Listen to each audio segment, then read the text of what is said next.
Hello everyone, I'm Wendell Jones and welcome to this edition of the program Jones and Company. On this program we examine national issues. The telecommunications business in the Bahamas has been revolutionized over the last few years. Of course, there was the privatization of BTC, and of course that was controversial. And then there are others who wish to enter the market. And today on our program we are going to talk about telephony, and we're going to talk about the way forward for BTC. Our guest on the program today is the Chief Executive Officer of BTC, Mr. Leon Willliams. He has been on our program before, but since he has been reappointed the CEO, this is his first time on our program, and it's our pleasure to have him here today. Mr. Willliams, welcome to the program. It's good to be here, Mr. Jones. Thank you so very much for agreeing to come here today. And for the purpose of this program, since this is the first time, congratulations once again. Thank you, thank you, thank you, thank you, thank you. You have been a friend, a true friend, not just to me, but to BTC. I think that the kind of exposure when I was CEO, and we've had this very close relationship. I don't know if you remember when I was first appointed as the COO. And I got myself into some trouble, and you had to bail me out. I remember it well. We remember it well. But you know, these are new days, and I guess the future must be bright, eh? The future is bright. The future is bright. Since coming to office, I'm sure you've been reviewing a whole lot of things. Where do you start in terms of what is your priority now for BTC as CEO? As CEO, Mr. Jones, BTC has 759 employees. I've got a 30-day agenda, a 60-day agenda, and a 90-day agenda.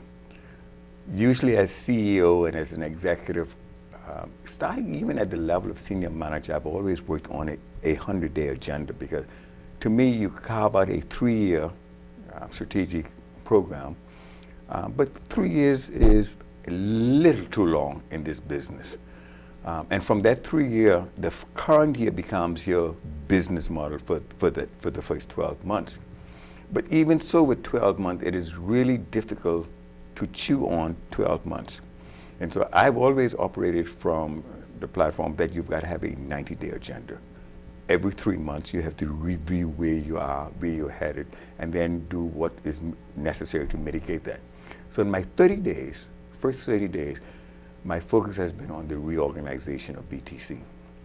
Structurally, what I met in place from an organizational point of view is matrix management. Matrix management has been tried by BTC a number of times and failed. I could recall back in '93, they tried matrix management in Freeport with almost 10 people reporting out of Freeport to different people in New Providence. As a result of its failure, I was appointed the assistant general manager back in 1995. I came into Nassau as the COO in 1999, and the consultants then recommended to the government that we go back to matrix management. It failed. As a result of that, Craig Griffin was appointed as the senior person responsible for Grand Bahama. What I find here today is that almost on every island of the Bahamas, you've got a senior manager reporting to one person in Nassau, a technical manager reporting to somebody else, you've got a finance person reporting to someone else. And there's no single person you could hold accountable for the performance of that island. And as a result of that, you've got a senior manager in Andros, but he's not responsible for the technical. You've got a senior manager in Eleuthero, he's not responsible for technical. It gets even worse, Mr. Jones, because here you might have a technician, for example, in Andros, who's reporting to a senior manager down in Long Island. This is the Bahamas, 700 islands, rocks, and keys. Andros is a canoe ride away from Nassau. How in the world you expect a manager down in Long Island, technical, to be responsible? How you expect to have a senior manager in Andros can't give instructions to a junior staff in Andros that I want this phone repaired tomorrow, today. So my first organization started with changing that outlay in the Family Islands. Once I started eliminating that, then I now had to go ahead and appoint people in Nassau, start with the core, starting with the marketing division, starting with the technical division, for example, today, the marketing division earlier, the CIO. And so I would have appointed Orban Smith, the youngest CIO in BTC, as a Bahamian, as the CIO. Janet Brown, I would have appointed her as CMO, responsible for marketing, a couple of days ago. This morning, I met with the technical people, and I appointed Mr. Naaman Ellis, who was formerly the senior manager in Luther. So by the time this program is aired, Mr. Naaman Ellis will be the CN, or the Chief Network Officer, responsible for all the technical in Grand Bahama. And now that I've got a senior manager, a single person that I could call Andres and say, Mr. Hinsey, Chris Hinsey, what is the situation in Andres? Or I could call Abaco, Mr. Otis Ferguson, what is this problem in Abaco? I don't have to call 5. He could tell me this ain't my problem, that's somebody else's problem. So, you know, and so get the organization straight. Once I've got the organization straight and the right people in the right places, I could then start tackling the technical problems. So you have been reorganizing the management team? For the last 2-3 weeks, yes. Yes. I hope to have that all finished by the end of the month. First 30 days is getting the structure in place. Now, how would Grand Bahama fit into all of this? Because it is our second largest population center in the Bahamas. Someone would be responsible at an executive level living in Grand Bahama for the Northern Bahamas. So Abaco, Grand Bahama, and Bimini will report to an executive living resident in Grand Bahama.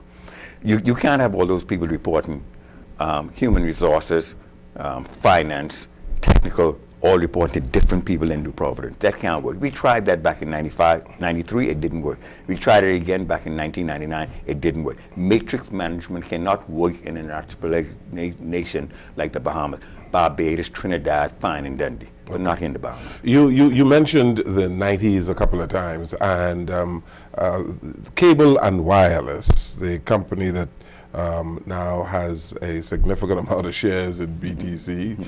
Some say 49, some say more, but suffice it to say that they have at least 49% of the shares. I'm sure that they have a particular mode of operation. Yes. And what you are suggesting now, how does it fit into the mode of operation of Cable and Wireless internationally? It does not fit into the mode because it's a model that they themselves instituted in the Bahamas, matrix management. So it does not fit their mode. So you are getting away from the management that they put in place, which is a fight. But you know, I went to Miami last week to say to them, and I put up a map on the board. Look at this map. This is the Caribbean. This is the Caribbean Sea does not wash the shores of the Bahamas. Let's put it this way. If you measure the Bahamas, 100 square kilometers of ocean, 700 islands, rocks, and keys, and you took your finger, that same length, and took it down to the Eastern Caribbean, that's the whole of the Caribbean. The Bahamas, the Caribbean. If you look at the Caribbean, the United States government has 3 pre-clearance. 1 in Aruba, 2 in the Bahamas. Freeport and Nassau for pre-clearance. Bahamians don't need a visa to go to the United States. 50% of Bahamians hardly ever have a visa. They travel on their police record. 90% of the Bahamians go north, 10% go south.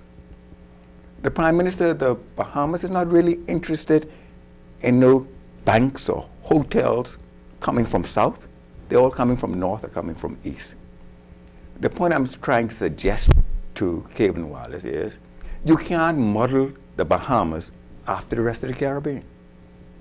The phones that'll sell in Jamaica, the bubblers, and the phones that'll sell down in the Eastern Caribbean will not sell in the Bahamas.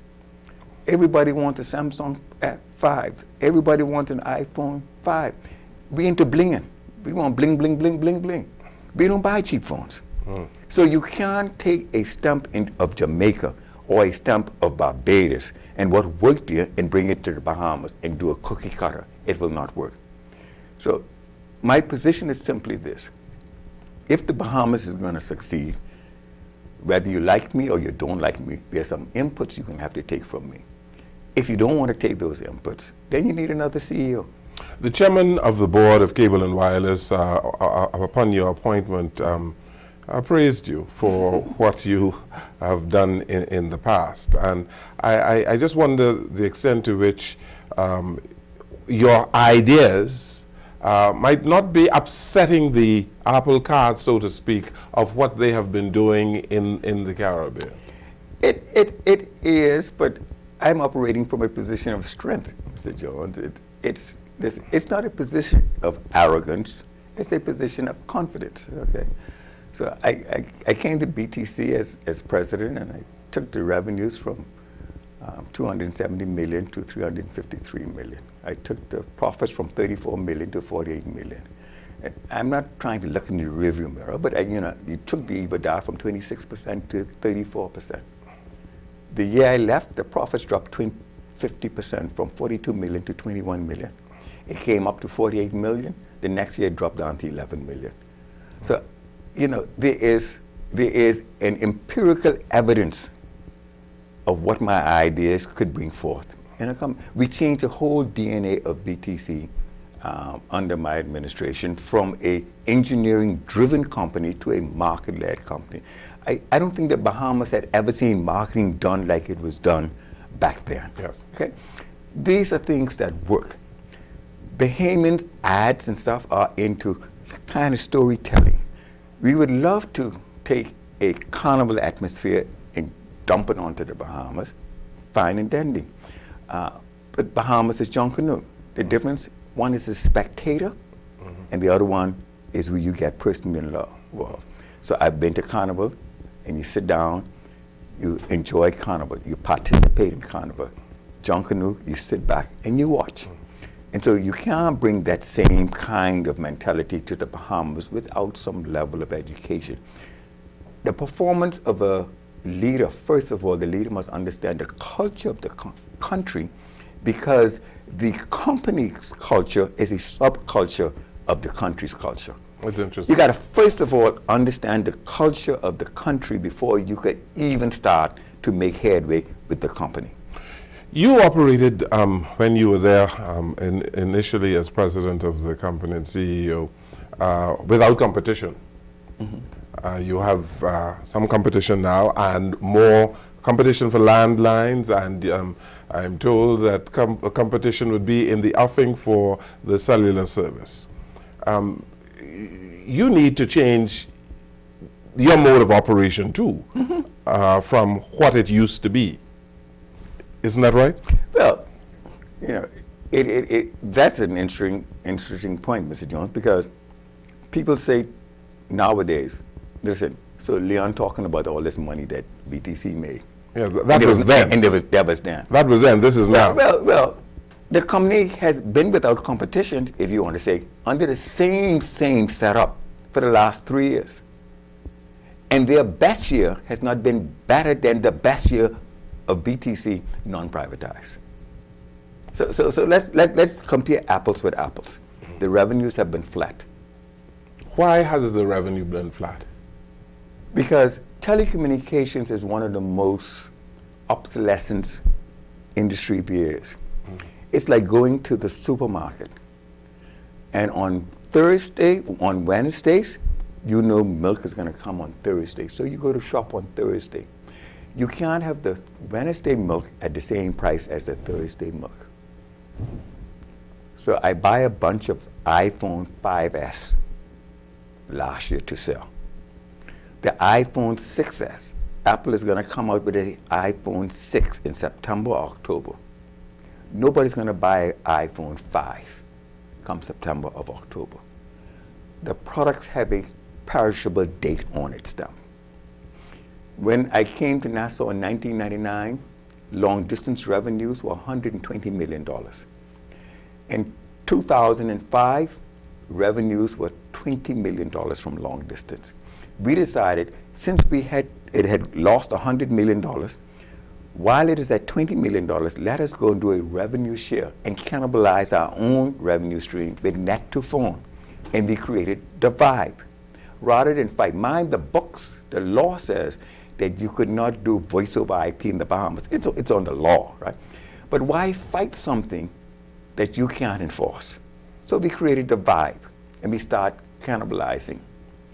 Nobody in Generation Z, your grandchildren, your children, and I know you don't have any under the age of 20, knows what an overseas operator is. Yes. And they don't care. Nobody dials zero, no part of the world to make a 2-minute long distance call. No Not company anymore. has enough. That position and that technology is history. The $120 million we made from loan will never, ever come back. I said to a minister when we were giving out paging licenses and Bahamians were investing in, and I said to the minister, this is going to be a mistake, this is going to bomb out. So you walked around in 1999 and every individual had 1 page, 2 pages, all the school children had pages.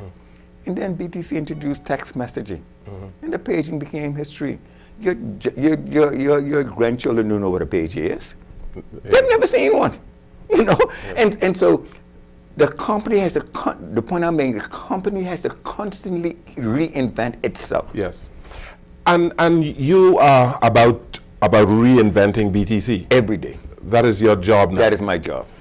Because the company has to find new, Mr. Jones, we've got a population of 350,000.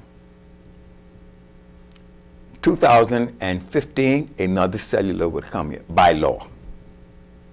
The normal rule of thumb is that the new cellular entrant will take 1/3 of your customer base. We're not growing the population. So that means 100,000. By 2016, the government is mandated to bring in a second cellular license. That'll be 3 cellular companies operating. So BTC goes from 100 to 300,000. Will we be able to maintain 80% of the market, 40% of the market? How much is it that we can share? So if BTC don't find another revenue stream, if BTC don't look outside the Bahamas to create a larger base, we're doomed to share 1/3 of the 300,000 in population. It is interesting that you said that, because I believe the last time I spoke with you, when you were in the top position at BTC, you had mentioned the service that you are able to present to Haiti, and that the infrastructure was in place. Has BTC taken advantage of that infrastructure? No, sir. We built a fiber optic submarine cable to Haiti. Haiti at the time had a population of 10 million. The numbers that we had done, I had suggested to the government of the Bahamas at that day, that on 10% penetration, 800,000 customers, we could pay for all the cable that we put into Mayagona, San Salvador, Ragged Island, Rumkey, which we will not see a return because of the excess deficit. We needed $30 million. The government of Haiti gave BTC the first right of refusal on a cellular license. The government changed in 2007, and I could not convince principals that in Haiti, out of 10 million people, there were 300,000 people with a net worth of more than $1 million. There were more millionaires in Haiti than the entire population of the Bahamas. The Haitian government gave us the first right of refusal of a cellular license to partner with Teleco de Haiti and Rectel. They gave us an ISP license.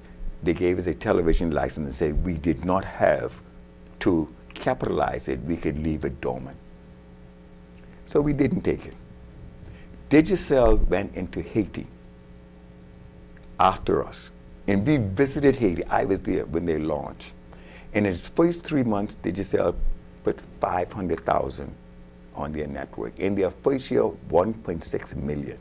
In their second year, 2.6 million. Digicel now has 3.5 million Haitians on their cellular network. They have 3 times the total subscribers that cable and wireless have in the entire Caribbean. Cable and Wireless has a total of 1.3 million. Haiti is the #1 earner of revenue for Digicel in the Caribbean, the poorest country.